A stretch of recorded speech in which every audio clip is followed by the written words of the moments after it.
Selamu alaikum. Mirë se erdhët në podcastin tonë tani më të njohur i cili merret me dokumentimin e biografive të hoxhallarëve tanë, të cilët jetën e tyre ja kushtojnë dinit islam për të ruajtur dinin në trojet tona. Sonte kam nderin dhe respektin e veçantë që në mesin tonë të kem hoxhën tani më në penzion të fshatit Slatin, Harbin Efendi Jonuzi. Selamu alaikum hoxh, mirë se keni ardhur. Aleikum salam wa rahmatullahi wa barakatuh, mirë se u gjetëm dhe faleminderit për ftesën. Kënaqësit ju kemi pranë. Hoqë, do të na flisni pak tani më si që kemi kuptuar dhe gjithë këtë thelbin e këtij emisioni për fëmijërinë tuaj. Çka kujtoni nga fëmijëria, prindrit tuaj, ju kur keni qenë si fëmijë në mektep? A'udhu billahi minash shaitanir rajim. Bismillahir rahmanir rahim. Alhamdulillahi rabbil alamin wassalatu wassalamu ala ashrafil mursalin wa ala alihi wa ashabihi ajma'in wa man tabi'ahum bi ihsanin ila yawmiddin. Fillimisht falenderojmë Allahun xhaleshanuhu për mirësitë e panumërta që na dhuroi. Njëherë i shprehim salavat pejgamberit alayhis salatu wassalam dhe njëkohësisht ju përshëndesim juve dhe gjithë dëgjuesit me përshëndetjen islame, që paqja, mëshira dhe begatita e Allahut xhaleshanuhu të jenë gjithmonë mbi ne. Si çdo fëmijë sipas moshës duhet të fillon shkollimin fillor e madhe dhe të mesëm. Edhe fshati ynë Slatina, vendbanimi ynë, është fshati më i madh nga Tetova deri në Kosovë. Nuk kemi pas shkollë fillore, është për keqardhje. 4 vite kemi shkuar në fshatin Leshk, 4 vite tjera në fshatin Te Arz. Kështu që mbasi mbarova shkollën fillore, pa i mbushur 14 vjet, lindi dëshira për shkollim të mesëm në medresen Alaudin të Prishtinës. Më kujtohet se pasi që prindi im, babai, ishte i punësuar në spitalin e Leshkës, nuk ishte kohë të vinë me mua, erdhi mingja jon, e ka pas emrin Abdullah, hafiz ka qenë i Kuranit, edhe në fillim të shtatorit, kur shkuam atje, nuk na pranuan nga se ishte numri ishte i kufizuar. Pas disa ditëve, pasi që imami i asaj kohe në fshatin tonë, koshkriri i babës dhe i mingjës, Hafiz Nuremani, ishte imam, edhe një hoç nga përshefca Hafiz Haruni ishte që mbante ligjërata, ders. Me një mërgjimtar tonin kishte vetur, atë radhë kush kishte vetur që vishin nga mërgjimi, shkuam në Prishtinë, te drejtoria, aty ishte edhe profesori i gjuhës arabe dhe i qiraetit Hasan Efendi Nahi, përkthyesi i Kuranit, i cili ka studiuar në Kairo ndërmjet 2 luftave botërore. Më tha të lexoj diçka nga Kurani, pasi lexova, ai dha mendimin para drejtorit dhe u pranova. Në shkollë të mesme në medresen në Prishtinë, kishim lant përveç fetare dhe shkencore, kishim gjuhën arabe, profesori arabisht e kishim Selim Maloku, i cili kishte studiuar orientalistikën në Beograd, e mandej specializimin në Sudan. 3 vite gjysëm na dha arabisht dhe patëm kujdestar klase. Vitin e 4 ai u transferua në diplomacinë në Beograd, nga atje edhe shkoi si sekretar i parë i ambasadës jugoslave në Kairo. Dhe gjithmonë na thoshte se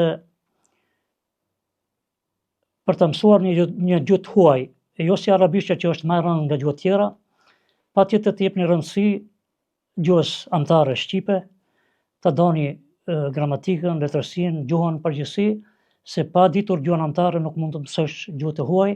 Pra kjo ishte një këshill e përsëritur, kështu që kishim në atë kohë nuk kishim kushtet e mira, po interesimi mbas të nevojave të asaj kohe dhe mbas të porosive dhe këshillave të profesorëve të ndryshëm edhe të Selim Malokut, na stimulonin që ne sa më tepër të shfrytëzojmë kohën për mësim dhe zhvillim.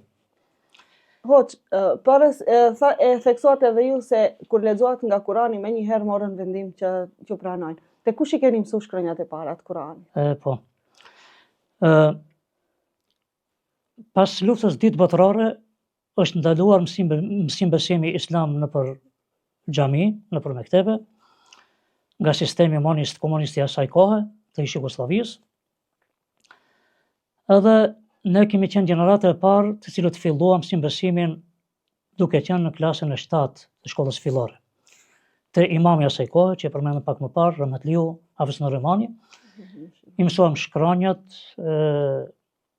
bëm hatme, në hatmen që kemi bërë për herë të parë, ka marrë pjesë edhe Miftija asaj kohe nga Gostivari, Hafiz Zilbehari ka pas emrin ai, rahmet pas që inshallah gjithë ata. Edhe gjatë asaj kohe, edhe pse ishte për dy herë në javët, me dora sak të asaj kohe, mësonim themelet e besimit islam apo shartet e fesë islame, ata të cilët e përfaqësonin alfabetin arab, edhe hinin në musaf dhe kështu edhe bëm edhe hatën e parë. Do thënë keni qenë në klasën e 7 kur e keni përfunduar hatën, por që leximi juaj i Kuranit ka qenë aq i mirë sa që edhe Hasan Nai ka thënë që duhet pranoheni me çdo kusht në medrese. Pastaj kushtet në medrese, kushtet ekonomike ose kush ju përmbante juve ekonomikisht? Ekonomikisht na mbante familja, babai atëherë. Ai ishte i punësuar, nga rroga ndante, paguajmë atë kohën shkollarin, nuk kishim bursë. Dikush kishte, dikush jo, e ne paguanim, pa ajo që ishte pak edhe më vështirë se udhëtimi për Prishtinë ishte më i rëndë. Nuk ishte rrugë këndej nga Shari, siç e kemi tash edhe më afër. Shkonim nga Shkupi me autobus ose tren fush Kosovë, me autobusa lokal shkonim në Prishtinë, kështu pra ishte jeta shumë e vështirë në atë kohë dhe udhëtimi 3 vjet e gjysmë kemi udhëtuar nga Shkupi, mandej në vitin e 45 të qenë maturant, udhëtonim më shkurt këndej nga Shari. Nga Shari. I keni kalu gjithë ato peripeci, po pastaj dëshira juaj e madhe për të bërë hoç, të vazhdoni edhe më tepër, të shkoni edhe në Kairo. Jeni ftuar joni parë që fakultetin e keni përfunduar në Kairo. Na tregoni pak si e morët vendimin për të shkuar në Kairo. Po si çdo maturant kur kryen shkollën e mesme, mendon për studime.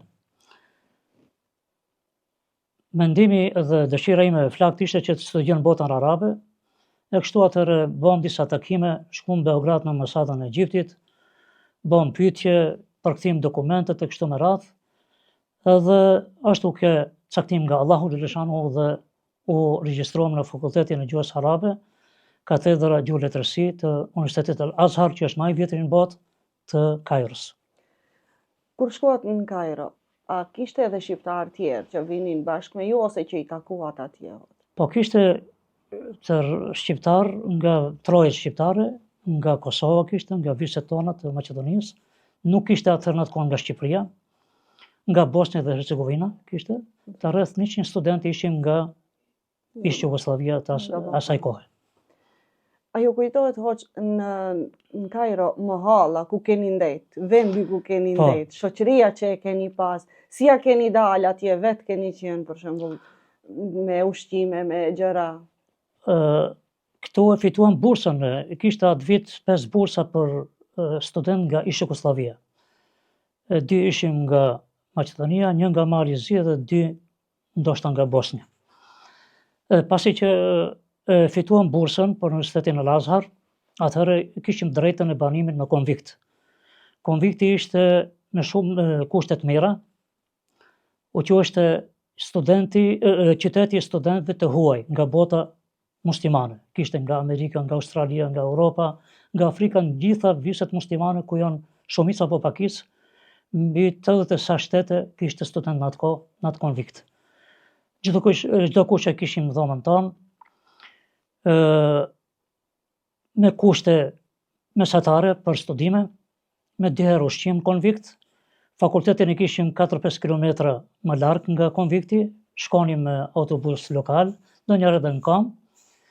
Po atëherë dhe sot e kësaj dite, Kairo ka probleme me komunikacionin, shpeshherë kur u vënoheshim në ligjërata, profesorët na thoshin pse një vonu veç edhe ipshin edhe përgjigjen, me siguri është problemi në komunikacionit. Kështu na thonin.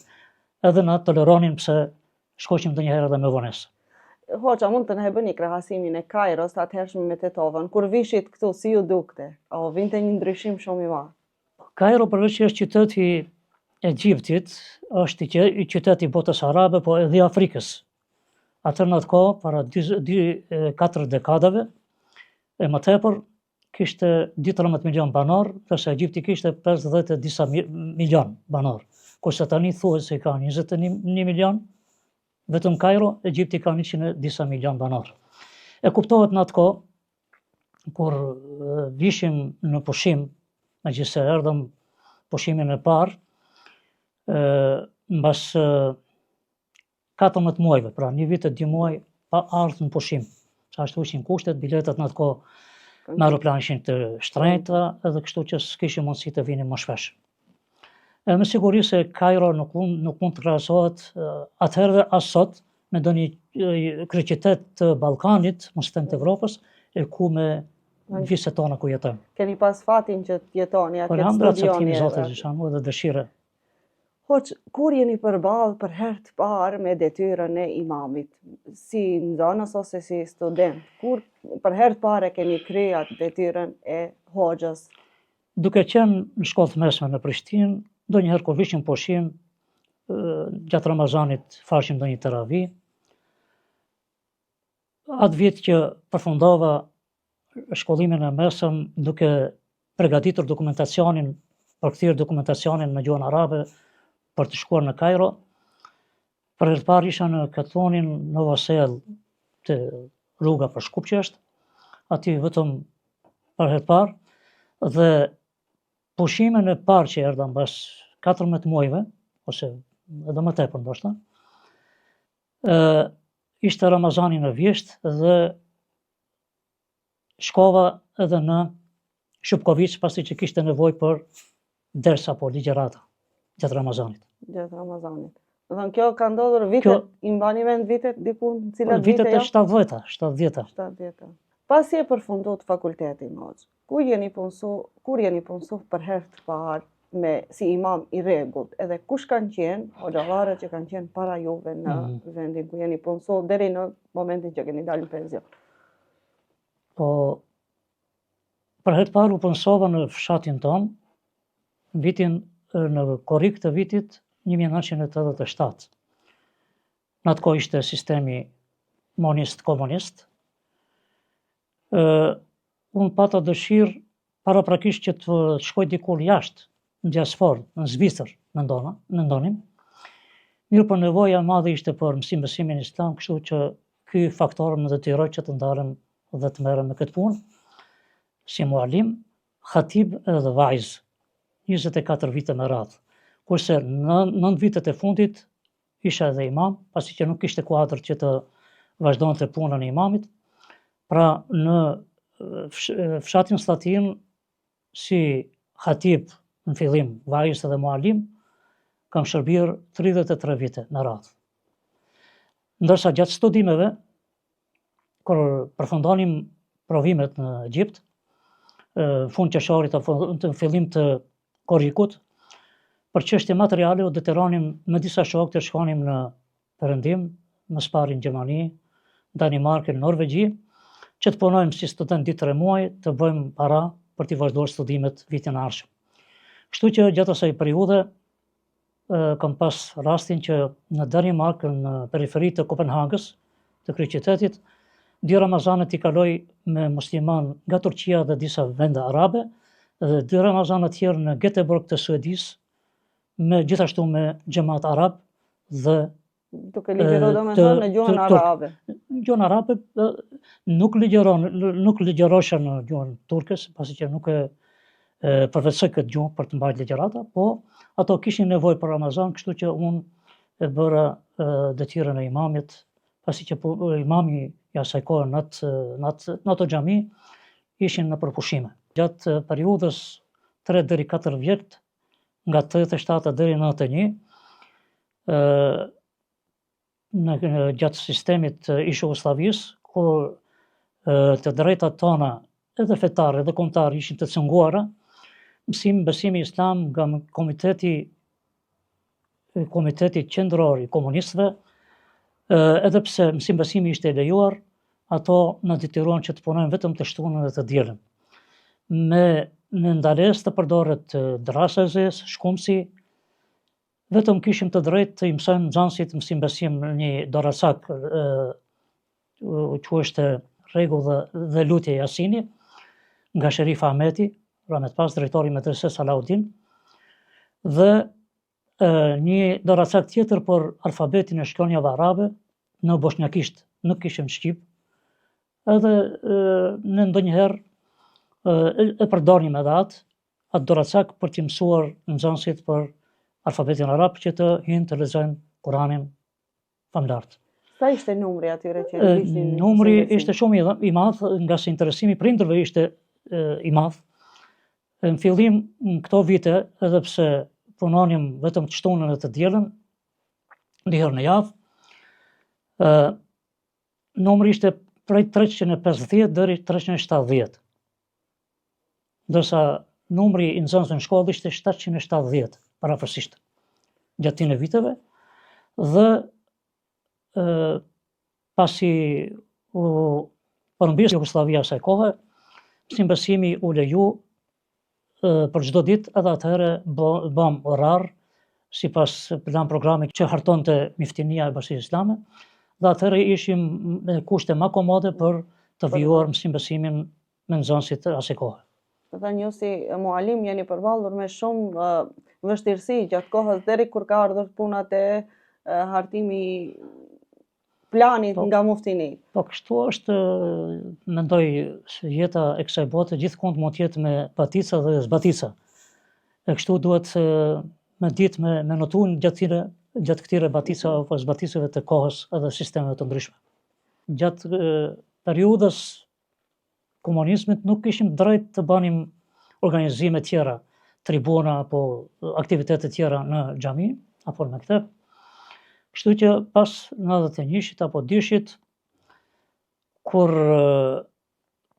erdhën edhe këtu tani këto ernat demokratike, na bëu e mundur që të organizojmë tribuna, kështu që filluam, edhe pse kushtet ishin jo adekuate në xhamin e vjetër, organizonim tribuna të ndryshme, dhe më vonë duke dashur që nxënësit e mësim besimit që vishin me këtë, po ato që s'vinin, t'i stimulojmë dhe t'u bëjmë me dije se mësimi dhe leximi apo studimi është obligimi i parë në Islam. Atëherë filluam të organizonim edhe kuize të diturisë me moton lexo, mëso, studio. Dhe ky kuiz u bë edhe tradicional, ku merrnin pjesë nxënës nga mektepe të fshatrave të ndryshëm, si nga Gjepçishti, nga Shemshova, nga Ndërashti, nga Përshevca. Komplet ana Skënder. 12 vjet kemi organizuar kuize, u shpërndanim dhurata modeste, libra, merrnim pjesë struktura të ndryshme, profesor të shkollave në për këto kuize, edhe u bë tradicional. Nga arhiva juaj unë pash disa nga fotot e mbajtjes së atyre kuizeve. Po, në fillim organizonin kuizë vetëm me paralelet e shkollës fillore e Qrim Çabejtës Latinës. E më vonë, duke dashur të bashkëpunojmë me kolegët nga fshatrët përreth, organizuam kuiz tradicional ku merrnin pjesë disa fshatra si Gjepçishti, ja ku kemi edhe në foto edhe bashkëshortin tuaj Arsimin, i cili me ekipin e tij dhe imamin Beqir Efendiu ishte në komision për vlerësimin e pikëve të kuizit. Gjithashtu edhe interesimi ishte shumë i madh, që xhamate merreshin pjesë nga të gjitha fshatrat, dhe kështu që kur Ramazani ishte gjatë dimrit ose në ato ditë kur natën më gjatë organizonin vite me radhë, dhe 10-12 vite më mërmendja, sa që u bë tham edhe tradicional. Gjithë këto kuize i keni organizuar brenda në xhami? Brenda në xhamin e vjetër, sa ishin kushtet shumë të vështira, po prapë puna ka qenë shumë e madhe. Puna dhe interesimi ishte i madh. Mandej kur filluam në xhamin e re nga 2003 kemi hyrë në xhamin e re në qendër, atëherë kushtet ishin shumë të mira dhe organizonim pak më ma komod, Ma kom. edhe për nxënësit edhe për ne, po ashtu edhe për xhamatin që merrin pjesë në ato kuize. Në fotografi tjera që i keni me vete nga arhiva juaj janë edhe nga punësimi juaj i parë kur keni bë hatmet e para, nga shkolla në fakultet ku keni qenë, mund na tregoni diçka nga ato fotografi, nga nostalgjia aty në fotografive. Po këtu kemi një grup të nxënësve të cilët ban hatme gjatë asaj periudhe në mektepin e vjetër, ja ku shifet ku ishte një dhomë, një klasë 6 me 4 përafërsisht, aty kishim prej 40 deri 50 nxënës në çdo grup, pasi që numri ishte mbi 300 vitet e 90-ta. Kështu para hyrjes së fakultetit të gjuhës arabe në Kairo, Universiteti Al-Azhar pranë një amfiteatri Muhamet Abdu. E ka emrin amfiteatri i Universitetit të Kairos. Me siguri si student edhe keni shëtit edhe shumë, keni edhe tek piramidat Po, duket një foto është. Pasi që ishim në Kairo edhe piramidat të rjekin turistë nga gjithë bota, ne duke qenë vite me radhë atje mos shkojmë, kemi shkuar edhe atje, edhe ja kemi një foto edhe të hipur mbi deve dhe pranë piramidës Keops. Ju kemi kthyer në një periudhë shumë të largët, më duket. Po, disa përkujtime të kahmoqme. Dhe këtu kemi, që thamë më parë se kushtet në konvikt në Kairo, në qytetin e studentë ishin shumë të mira, kishim çdo kush dhomën e vet, me një tavolinë, me një vitrinë të librave dhe kështu kushtet ishin shumë në rregull për studime, sidomos gjatë asaj periudhe. Është kjo foto me siguri është kur keni qenë foto duke punuar me nxënësit në mektep për mësim besim, ku ja në këto shkallë që duken këtu pranë meje, në foto është ajo dhomë me kushte shumë të vështira, po me suksese shumë të veçanta gjatë asaj periudhe. Ne si njerëz hoxh jemi shumë që harrojmë. Prandaj unë në emër të gjithë xhamatit të fshatit Slatin ju falenderojmë nga zemra që jetën tuaj ja keni kushtuar dinit islam. Dhe për fund hoxh, nga familja juaj, nga fëmijët tuaj, a e kanë ndjek ndonjëri nga ato rrugën të cilën e keni pasur ju? Po, alhamdulillah kemi 4 fëmijë, 2 djemë dhe 2 vajza. Kanë kryer shkollimin e mesëm. Vajzat kanë kryer medresen Isabeu dhe të djerat e kanë kryer edhe fakultetin pedagogjik. Unë si prind të përcaktova për këtë lëmi, pasi që pedagogjia është edhe lanë shkencore dhe fetare islame, atëherë duke menduar se edukimi është çështje primare në fenë islame, mësimi dhe studimi gjithmonë duhet të jetë me qëllim edukimi, kjo do të ishte edhe një porosi e imja që është edhe islame, që gjithmonë kur është ky qëllim, që mësimi dhe studimi të jetë për hir të Allahut xhaleshanuhu, si për shkencë ashtu edhe për çdo rami të kësaj bote, atëherë me siguri është edhe edukimi, është edhe përfitimi i diturisë, po edhe i lumturisë kësaj bote, ku njëkohësisht nëpërmjet kësaj fitohet edhe lumturia përjetshme e ahiretit. Me siguri janë të suksesshëm në jetën e tyre edhe fëmijët tuaj. Çdo kush në lëmitë e vet. Elhamdulillah. Hoxh, përveç këtyre aktiviteteve të cilat janë edukative arsimore, ju keni qenë pjesëtar edhe në shoqatën El Hilal, që ka qenë shoqatë humanitare. Mund na flisni pak për këtë? Po. Pasi që u përmbys sistemi komunist, u shkatru ish Jugosllavia,